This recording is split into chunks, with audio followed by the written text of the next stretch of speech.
안녕하세요, 이철현입니다. 전원 생활을 하다 보면 야외에서 고기를 구워 먹는 일이 많습니다. 이때 꼭 필요한 것이 바베큐용 석쇠인데 상당히 많은 종류가 있어서 어떤 것을 써야 할지 판단하기 쉽지 않습니다.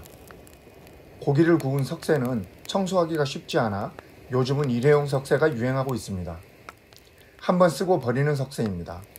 이런 일회용 석쇠는 1,000원도 안 하는 싼 가격에 팔리고 있기 때문에 많이들 사용하고 있습니다.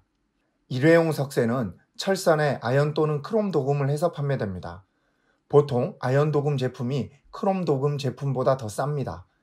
아연은 녹는점이 400도 정도이기 때문에 석쇠 도금용으로 적절하다고 보기 어렵습니다. 숯불 위의 온도는 400도가 쉽게 넘어가기 때문입니다. 물론 고기를 올려놓은 상태에서 400도가 되기는 어렵지만 석쇠만 있는 상황에서는 문제가 됩니다. 철은 온도가 올라가면 색이 변하는데 붉은색을 띠기 시작할 때 온도가 500도쯤 됩니다. 숯불 위에 철을 올려놓으면 어렵지 않게 붉은색으로 달아오르는 것을 볼 수 있는데 이 온도에 이르면 아연은 녹아내리게 됩니다. 그러므로 아연도금 석쇠를 사용할 때는 사용하기 전에 강한 숯불에 노출하여 아연도금을 녹여내고 사용하는 것이 좋습니다. 일회용 석쇠의 경우 도금이 안 된 철망 상태로 판매하면 더 좋을 것 같은데 보기에 좋게 만들고 유통 과정에서 녹슬는 것을 막기 위해 도금을 하는 것으로 생각됩니다. 아연은 다수의 의견으로 섭취 시 문제가 있는 금속이고 녹은 섭취에도 문제가 되지 않는다는 점을 고려할 때 아연 도금 석쇠는 보기만 좋을 뿐 도금하지 않은 상태만도 못한 것입니다. 이러다 보니 아연 도금 석쇠는 처음 사용할 때보다 사용하고 난 후 청소해서 재사용하는 것이 더 좋습니다. 청소를 하는 방법은 고기를 다 구운 다음 강한 숯을 피워서 달라붙은 고기나 기름 등을 모두 태우는 것입니다. 이렇게 강하게 달군 다음 철로 된 솔 같은 것으로 쓸어주면 쉽게 청소가 됩니다. 아연 도금된 석쇠는 이렇게 청소해서 두면 아연이 벗겨져서 쉽게 녹이 슬게 됩니다. 녹 자체는 인체에 유해한 물질이 아니므로 다음번 사용 시 먼저 강한 숯불에 올려서 달군 다음 돼지 비계 등의 지방을 이용하여 녹을 먼저 닦아주고 사용하면 됩니다.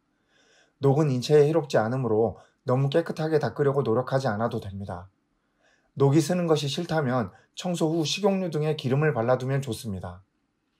비슷한 사례로 코팅팬과 무쇠팬의 경우가 있습니다. 코팅된 팬은 관리가 쉬운 장점이 있지만 코팅의 유해성 문제가 항상 논란이 됩니다. 반면 무쇠팬은 녹이 스는 문제가 있어서 관리가 어렵다고 하지만 사실 녹이 유해성이 없는 물질이고 오히려 무쇠팬을 사용하는 장점으로 일정량의 철분을 섭취할 수 있다는 점을 감안하면 무쇠팬은 사실 단점이 별로 없는 조리기구입니다. 요즘은 일부 고기 굽는 식당에서도 일회용 석쇠를 사용하는 경우를 볼 수 있는데 대부분 중국산으로 아연 도금이 된 것입니다. 식당에서 이런 일회용 석쇠를 보신다면 충분히 한번 달군 후에 고기 지방을 이용하여 닦아내고 사용하시기 바랍니다. 아연 도금 외에 크롬으로 도금된 제품도 있는데 크롬은 녹는 점이 2000도 정도입니다. 그러므로 크롬 도금된 석쇠에서 크롬이 녹아나올 위험은 많지 않습니다. 그러므로 도금된 석쇠를 쓰신다면 크롬 도금된 것을 사용하는 것을 추천드립니다. 도금된 석쇠가 싫다면 스테인리스 스틸로 만들어진 다소 비싼 석쇠를 사용하면 좋습니다. 스테인리스 스틸로 된 것은 녹이 쉽게 나지 않고 강한 불로 굽더라도 석쇠 자체에서 유해물질이 나오기는 어렵기 때문입니다. 석쇠 이야기가 나온 김에 고기 굽는 요령을 몇 가지 말씀드리겠습니다. 숯불 바베큐를 하려면 우선 고기를 살 때 두껍게 썰어달라고 해야 합니다.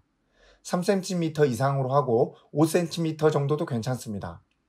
두꺼운 고기를 사야 하는 이유는 겉은 살짝 타고 속은 적당히 익은 고기를 만들기 쉽기 때문입니다. 얇은 고기는 불에 조금만 오래 둬도 속까지 다 익어버려서 육즙이 없는 푸석한 고기가 됩니다. 두꺼운 고기는 시각적인 효과도 좋아서 두꺼운 고기를 불 위에 올려놓은 것만으로도 대부분의 사람들은 식욕을 느낍니다. 숯불은 숯이 모두 붉은색이 될 때까지 충분히 기다린 다음에 고기를 구워야 합니다. 숯이 타고 있는 상황에서 고기를 구우면 맛이 덜합니다.